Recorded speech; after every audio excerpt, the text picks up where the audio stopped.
مولاي صل وسلم دائما أبدا مولاي صل وسلم دائما أبدا على حبيبك خير الخلق كلهم.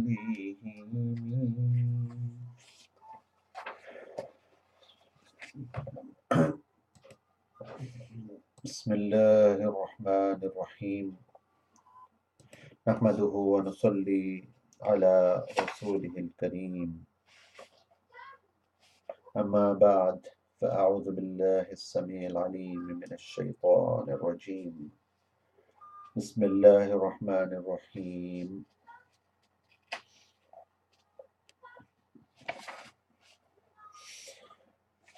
احیاء علوم الدین امام غزالی رحمۃ اللہ علیہ کا آج 17واں درس ہے، جس میں ہم اس پر بحث کریں گے کہ کون سا علم کتنا نافع ہے اور کس علم کی کتنی مقدار نافع ہوگی، اور اس مقدار سے بڑھ جائے تو کیا یہ نافع رہے گا یا ہارمفل ہو جائے گا، مضر ہو جائے گا۔ تو اس بات پہ آج ہم نے بحث کرنی ہے۔ تو امام غزالی رحمۃ اللہ علیہ وہ علم کو 3 حصوں میں تقسیم کرتے ہیں، اور وہ 3 حصے یہ ہیں کہ وہ علم جس کا تھوڑا بھی برابر ہو اور زیادہ بھی، یعنی تھوڑا سا علم بھی آپ نے، یعنی تھوڑا سا بھی برا ہو اور زیادہ بھی برا ہو، برابر نہیں بلکہ برا، یعنی تھوڑا سا علم بھی برا ہے اور زیادہ بھی برا ہے، چاہے تھوڑا سا حصہ لے لیں اور چاہے زیادہ حصہ لے لیں، وہ آپ کے لیے برا ہوگا۔ اور اس میں مثال کے طور پہ اگر پیشاب کا یا پیپ کا ایک قطرہ ہوتا ہے تو وہ بھی برا ہے، وہ اگر پانی میں مل جائے گا تو وہ پورے پانی کو گدلا کر دے گا۔ اسی طرح شراب کا ایک قطرہ ہے، وہ بھی اس طرح سے ایک گندگی پیدا کرے گا، تو وہ ایک قطرہ بھی حرام ہوگا اور زیادہ بھی حرام ہوگا۔ اسی طرح علم ہوتا ہے کہ اگر کوئی علم مضر ہو جو کہ غیر نافع ہو تو اس کا ایک قطرہ بھی برا ہے اور زیادہ بھی برا ہے۔ اس کے بعد آتا ہے دوسرا جو سا علم ہے، وہ علم جس کا تھوڑا بھی اچھا ہے اور زیادہ بھی اچھا ہے، بلکہ جس قدر زیادہ ہو اتنا زیادہ اچھا ہے، اسی قدر اچھا ہے۔ تو یعنی جس طرح سے قرآن شریف کا علم ہے کہ اگر آپ قرآن شریف کا سے اپنے دل کی صفائی کرتے ہیں اور آخرت کے لیے ثواب اکٹھا کرتے ہیں تو پھر تھوڑا بھی اچھا ہے، زیادہ بھی اچھا ہے۔ تو جتنا مرضی آپ قرآن شریف پڑھتے جائیں، جتنی مرضی آپ والدین کی خدمت کرتے جائیں، جتنی مرضی آپ صدقہ دیتے جائیں، جتنا مرضی آپ ہمسایوں کی خدمت کریں، بوڑھوں کی خدمت کریں، انسانیت کی خدمت کریں، تو وہ تھوڑا سا بھی علم اس کا اچھا ہوگا، اور زیادہ سے زیادہ جتنا بھی زیادہ آپ حاصل کرتے جائیں گے اتنا زیادہ علم وہ اچھے سے اچھا ہوتا جائے گا۔ تو اس کے بعد تیسرا جو سا ہے وہ علم جس کا تھوڑا بھی، اس کے بعد تیسرا یہ کہ اس کا تھوڑا تو اچھا ہو لیکن زیادہ قابل تعریف نہ ہو۔ یعنی تیسری جونسی پہلے جونسی ہے وہ تو ہو گئی نا کہ جی مضر کی کیٹیگری، وہ تھوڑا سا بھی مضر ہے اور وہ زیادہ بھی مضر ہے۔ اس کے بعد آ جاتا ہے مستحب، کہ تھوڑا سا بھی مستحب ہے اور زیادہ بھی مستحب ہے، جتنا مرضی آپ استعمال کرتے جائیں، جتنا مرضی علم لیتے جائیں۔ لیکن اس کے بعد جو سا تیسری کیٹیگری ہے وہ مباح کی کیٹیگری ہے، کہ اس کا تھوڑا سا تو آپ لیں گے تو وہ اچھا ہوگا، اور اگر اس میں آپ کی نیت اچھی ہوگی تو وہ بہت ہی قابل تعریف ہوگا، قابل رشک ہوگا، قابل ستائش ہوگا۔ لیکن جو ہی آپ کا وہ جو سا علم ہے وہ زیادہ بڑھ جائے گا ایک حد سے، کہ اس سے آپ کی آخرت ڈسٹرب ہونے لگے، آپ کی آخرت تباہ ہونے لگے، تو اس علم سے آپ نے پھر اس ایک جون سی لیول ہوگا، ایک سطح ہوگی، اس سے زیادہ اس علم پہ نہیں جانا۔ تو اس کے بعد یہ امام غزالی رحمۃ اللہ علیہ جو اس میں مثالیں دیتے ہیں، پہلا جو سا علم تھا وہ تو یہی ہے نا کہ جی جس کا تھوڑا بھی برا ہو اور زیادہ بھی برا ہو، یعنی علم غیر نافع ہے۔ تو علم غیر نافع میں یہ ہے کہ جیسے خوبصورتی یا تندرستی کم ہو یا زیادہ ہو، ہر حال میں پسندیدہ ہے، تو یہ تو علم نافع کی بات ہوگی نا۔ اور اسی طرح بدصورتی، بد مزاجی کم ہو یا زیادہ ہو، ہر حال میں ناپسندیدہ ہے۔ تو اسی طرح کہتے ہیں کہ جی مال کا دینا تو اچھا ہے مگر اسراف پسندیدہ نہیں ہے۔ یہ مال اگر آپ اللہ تعالیٰ کی راہ میں دے رہے ہیں پھر تو ٹھیک ہے، لیکن اگر آپ اسراف کر رہے ہیں تو وہ زیادہ اچھا نہیں ہے۔ تو یہ پھر تیسری کیٹیگری میں آ جائے گا کہ جس کا تھوڑا سا تو اچھا ہے لیکن زیادہ نہیں اچھا، کہ آپ مال تھوڑا بہت خرچ کرتے ہیں وہ تو ٹھیک ہے، لیکن اگر آپ مال اڑانے لگ پڑیں وہ اسراف میں آ جائے گا۔ اسی طرح شجاعت تو قابل تحریف ہے لیکن تہور مستحسن نہیں ہے، یعنی ایسا ہی نہ ہو کہ اپنے آپ کو آپ جو ان سے ہے وہ اپنے آپ کو اتنا زیادہ خطرے میں ڈالیں یا خودکشی تک پہنچ جائے، تو اس طرح کا بھی نہیں ہونا چاہیے۔ شجاعت آپ دکھائیں لیکن طریقے سے، ایک اسٹریٹجیکلی آپ شجاعت اور بہادری دکھائیے۔ اسی طرح تو اب فرماتے ہیں کہ پہلی قسم کا مثال وہ علم ہے جس میں دین کا فائدہ ہو نہ دنیا کا، یا اس کا نقصان فائدے کے مقابلے میں زیادہ ہو، تو ایسا علم نہیں حاصل کرنا چاہیے۔ مثلا کالا علم ہوتا ہے، علم سحر ہو گیا، طلسمات ہو گیا، علم نجوم ہو گیا، تو ان میں سے بعض علوم تو ایسے ہیں کہ ان کا سرے سے کوئی فائدہ ہی نہیں۔ عمر جیسی قیمتی اور انمول شے ان کی تحصیل میں صرف کرنا حماقت کے علاوہ کچھ بھی نہیں ہے۔ مثلا اگر آپ جو ہے وہ علم حاصل کیے جا رہے ہیں سود کا اور جوئے کا اسپیشلی، کہ جی جوا کھیلنا ہے، اس کا تو تھوڑا سا بھی آپ علم حاصل کریں گے، زیادہ بھی حاصل کریں گے تو وہ آپ کو نقصان ہی دے گا، کیا فائدہ پھر ایسے علم کا؟ تو اسی طرح بعض علوم سے کوئی دنیاوی ضرورت تو پوری ہو جاتی ہے لیکن اس کا فائدہ اس کے ضرر کے مقابلے میں کم ہوتا ہے، تو ایسے علم سے ہم نے دور رہنا ہے۔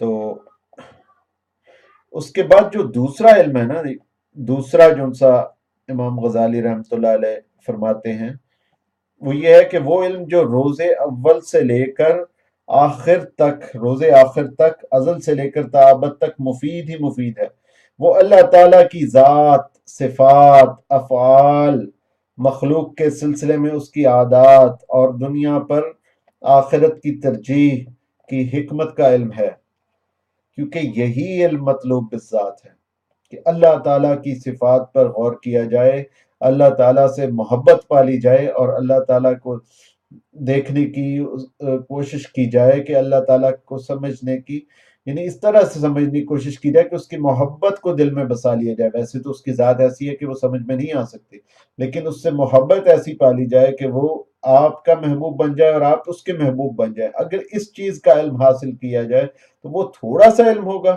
وہ بھی مفید ہوگا، اور زیادہ علم ہوگا تو وہ بھی مفید ہوگا۔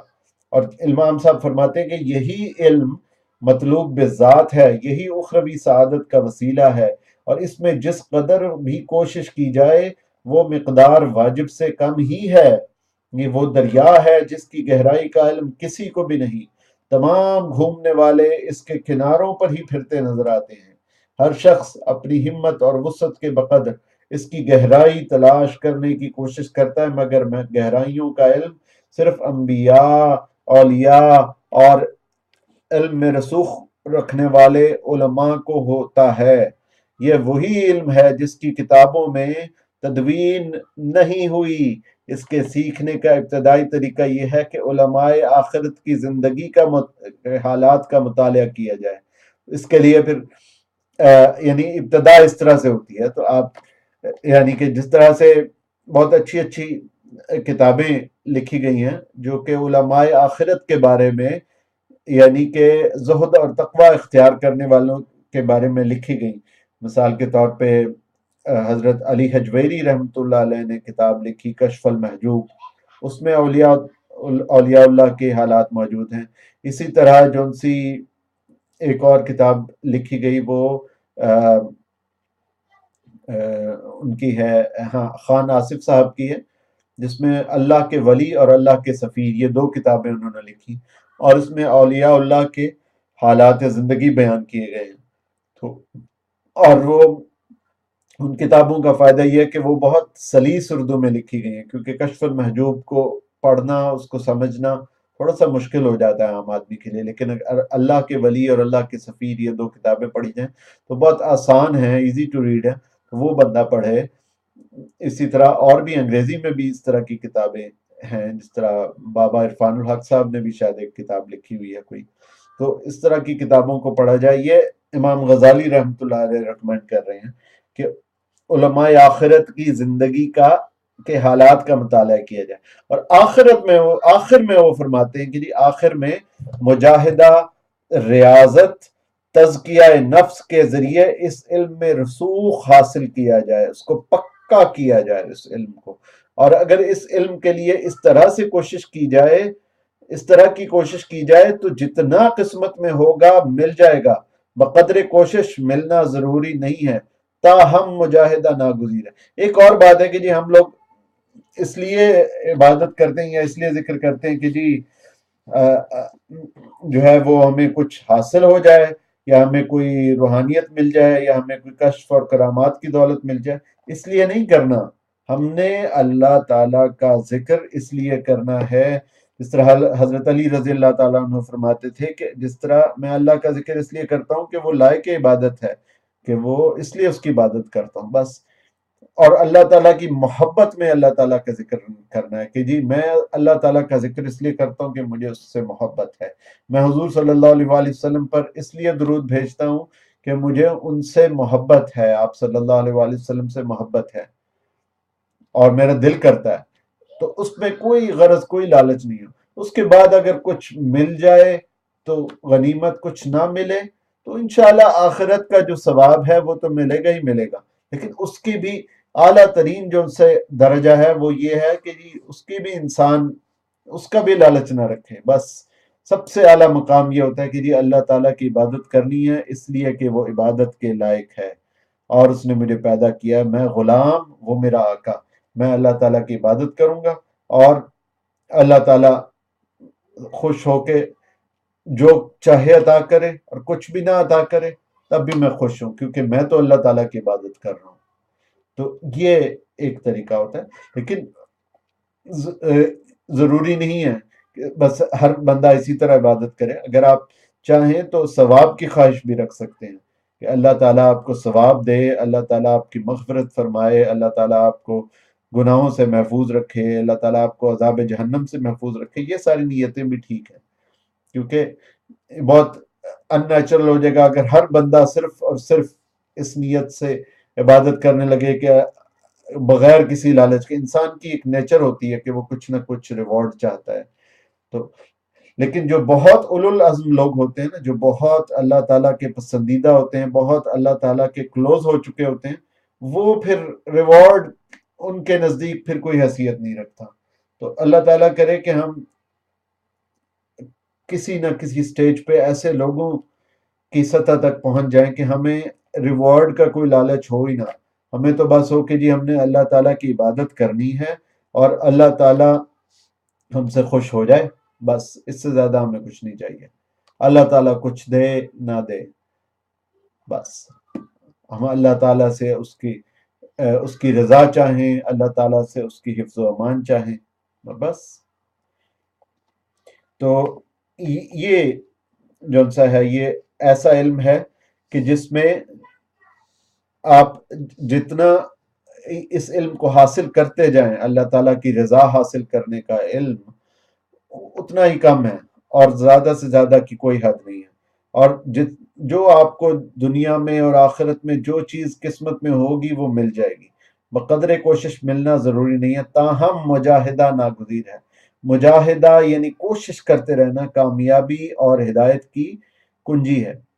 اب تیسری قسم کے وہ علوم تھے جس کی ایک مخصوص مقدار تو مستحسن ہے. ایسے علوم کا ذکر فرض کفایہ کی بحث میں آ چکا ہے.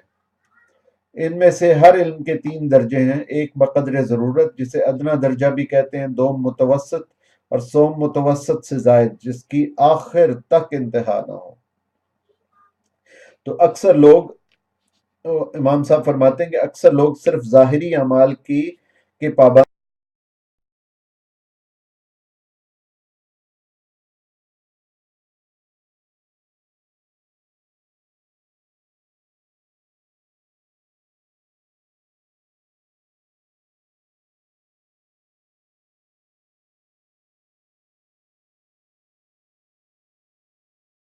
ان کا کانسیپٹ تھا کہ جی جتنی کڑوی دوائی ہوگی اتنا زیادہ اثر ہوگا. تو اب بھی دوائیوں کے جو ان سے اوریجنل انگریڈینٹس ہیں وہ کڑوے ہی ہوتے ہیں، لیکن وہ اس طرح سے اس میں پروسیس کرتے ہیں کہ اس سے جو ایکٹیو انگریڈینٹ ہوتا ہے، جو ایک چیز جس کے بارے میں آپ کو پتا ہوتا ہے کہ یہ فائدہ دے گی، اس کو علیحدہ کر کے تو اس کے اندر مختلف پاؤڈرز مکس کر کے تو اس کو ٹیبلٹ کی شکل دے دی جاتی ہے، اس لیے وہ اس طرح سے کڑوی نہیں لگتی. تو کانسیپٹ وہی ہے. تو وہ جتنی کڑوی ہوتی تھی تو اس کے بارے میں یہی کانسیپٹ رکھا جاتا تھا کہ اس کا اثر زیادہ ہوگا، کیونکہ کڑواہٹ بھی کسی وجہ سے ہی آ رہی ہے نا، کوئی اثر ہے تو کڑواہٹ آ رہی ہے، ورنہ تو پانی کیا ہے، پانی تو پھیکا ہوتا ہے. تو وہ یہ فرماتے تھے کہ جی جس طرح سے کوئی مریض کڑوی کسیلی دوائیں نہ استعمال کرے، محض جسم پر لیپ کرتا رہے، اس سے فائدے کی بجائے مرض میں اضافہ ہوتا رہے گا. یہی حال دل کا بھی ہے کہ دل کے امراض کے لیے محض ظاہری اعمال کافی نہیں ہیں، بلکہ باطنی اعمال بھی ضروری ہیں.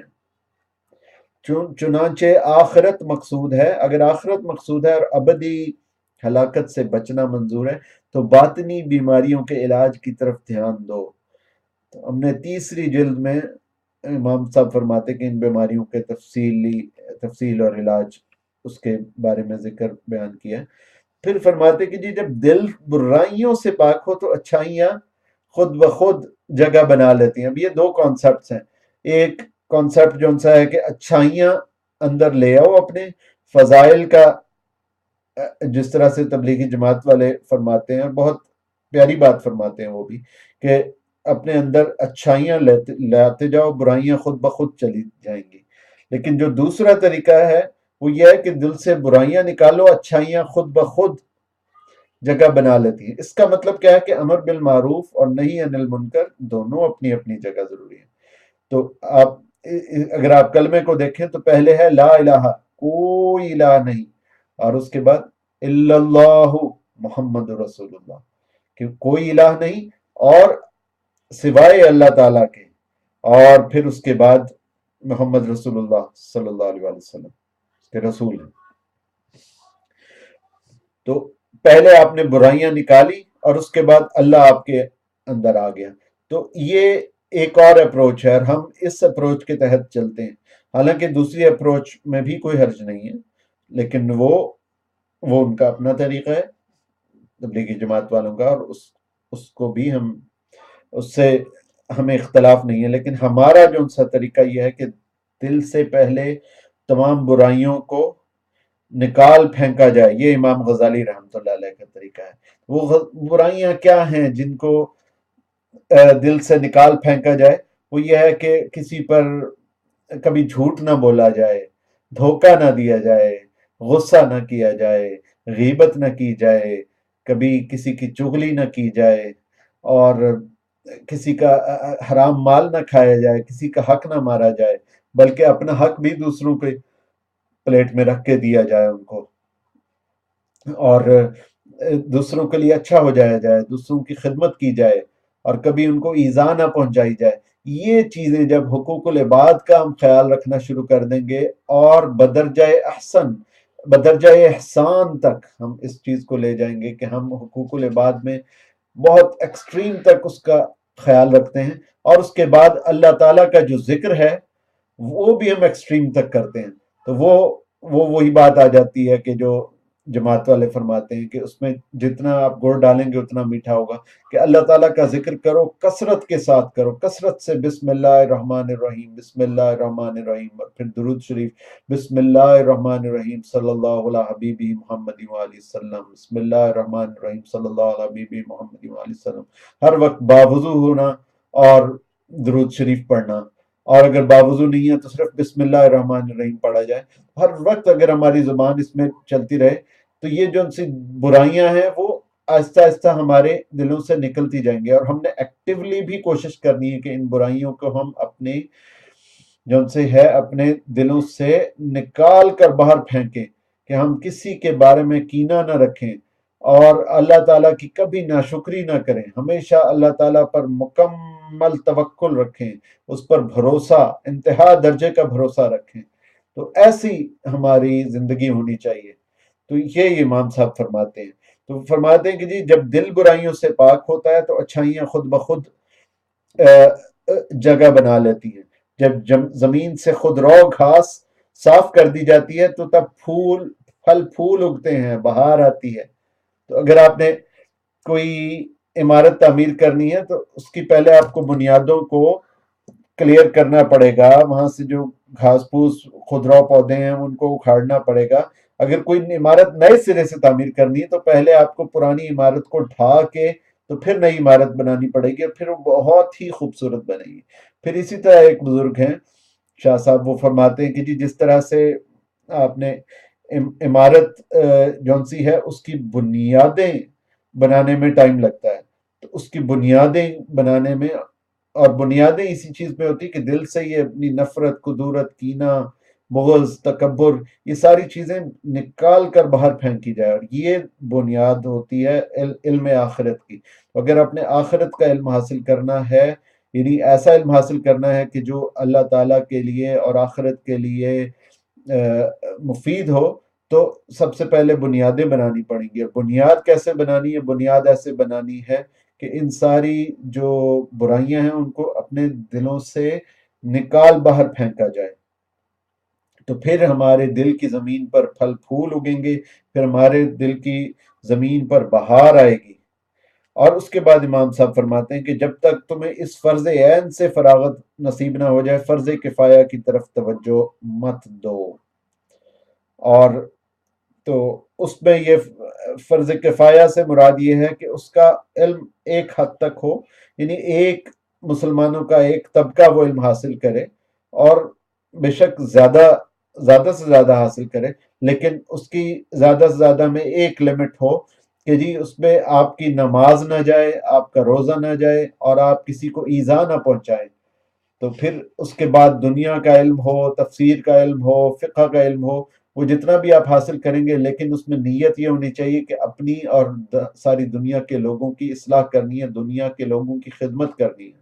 تو اس نیت سے کوئی بھی علم حاصل کیا جائے تو پھر اس میں زیادتی کی کوئی حد نہیں ہے۔ اور اگر آپ نے صرف اور صرف دنیا کی خاطر کوئی علم حاصل کرنا ہے تو پھر اس کا ایک کیپ ہے، اس کی ایک لمٹ ہے، تو اس لمٹ سے زیادہ نہیں بڑھنا۔ اگر اس لمٹ سے زیادہ بڑھنا ہے تو اپنی نیت کو آخرت کے لیے وقف کرنا پڑے گا، اور جب اس سے زیادہ نہیں بڑھنا تو پھر اس میں آپ نے جو آپ کی ضروریات دینیہ ہیں وہ ڈسٹرب نہیں ہونے چاہیے۔ ایسا نہ ہو کہ آپ نماز کو چھوڑ دیں اور دنیا کے کاموں میں لگے رہیں، اور روزہ نہ رکھیں، دنیا کے کاموں میں لگے رہیں، یا بزنس میں لگے رہیں، حج ادائی نہ کریں، زکوٰۃ ادائی نہ کریں۔ تو یہ ساری چیزیں جو سی ہیں یہ بھی ضروری ہیں۔ تو اس حد تک دنیا کا علم حاصل کیا جائے جس سے آپ کا دین، اور خصوصاً جو آپ کے جو سے ہے وہ آخرت کی جو فلاح و بہبود ہے وہ اس سے ڈسٹرب نہ ہوتی ہو۔ تو اسی طرح امام صاحب فرماتے، ویسے تو آپ تفسیر، کوئی بھی بہت بڑے بڑے علماء ہیں، انہوں نے بڑی بڑی تفسیریں لکھی ہیں، اور جس طرح علامہ غلام رسول سعیدی صاحب ہیں، انہوں نے تفسیر تبیان القرآن لکھی، مفتی محمد شفیع رحمۃ اللہ علیہ نے معارف القرآن لکھی۔ لیکن یہ جو امام غزالی رحمۃ اللہ علیہ کی رائے ہے کہ تفسیر بیسٹ وہ ہوتی ہے جو قرآن سے دگنے سائز کی ہو۔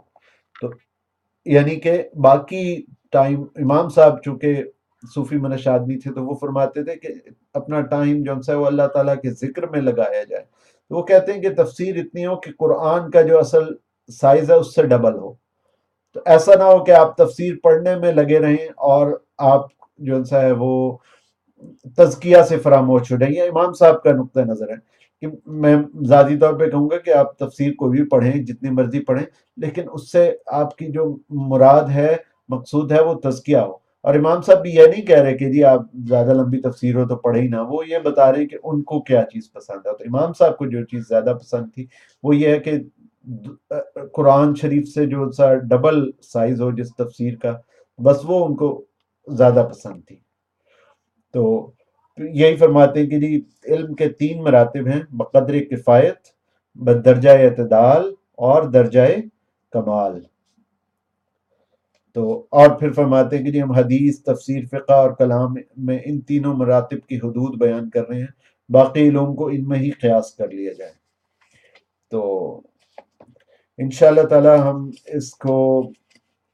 اس بحث کو جاری رکھیں گے، اور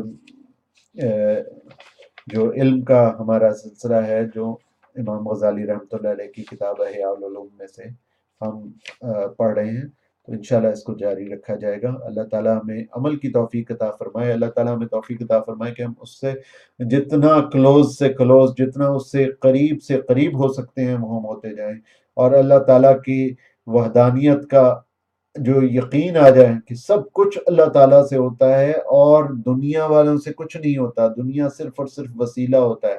ڈرنا کسی سے نہیں ہے، ڈرنا ہم نے صرف اللہ سبحانہ و تعالیٰ کی ذات سے ہے۔ جیسا اللہ تعالیٰ ہمیں ایسا بنا دے جیسا اللہ چاہتا ہے، ایسا بنا دے کہ ہم اللہ تعالیٰ کو پسند آ جائے، اللہ تعالیٰ ہماری محبت کو اپنے دلوں میں ڈال دے، اور محبت سے ہم ہر کام کریں۔ اللہ تعالیٰ مسلمانوں کا اور تمام انسانوں کی فلاح و بہبود فلاح و بہبود عطا فرمائے، اور مسلمانوں کو اچھے دن دکھائے، اور اللہ تعالیٰ کرے کہ ہم جتنے بھی مسلمان ہیں، غیر مسلم ہیں، سب کے دلوں میں خداوند کریم کی، اللہ تعالیٰ کی محبت ہے وہ معجزن ہو جائے، اور ہر کوئی اللہ تعالیٰ کی محبت میں گرفتار ہو جائے۔ تو اللہ تعالیٰ کرے کہ میں بھی اس قابل بن جاؤں، اور پھر جب میں بن جاؤں تو پھر اللہ کرے کہ آپ بھی بن جائیں۔ اللہ تعالیٰ عمل کی توفیق عطا فرمائے، وآخر دعوانا ان الحمد للہ رب العالمین۔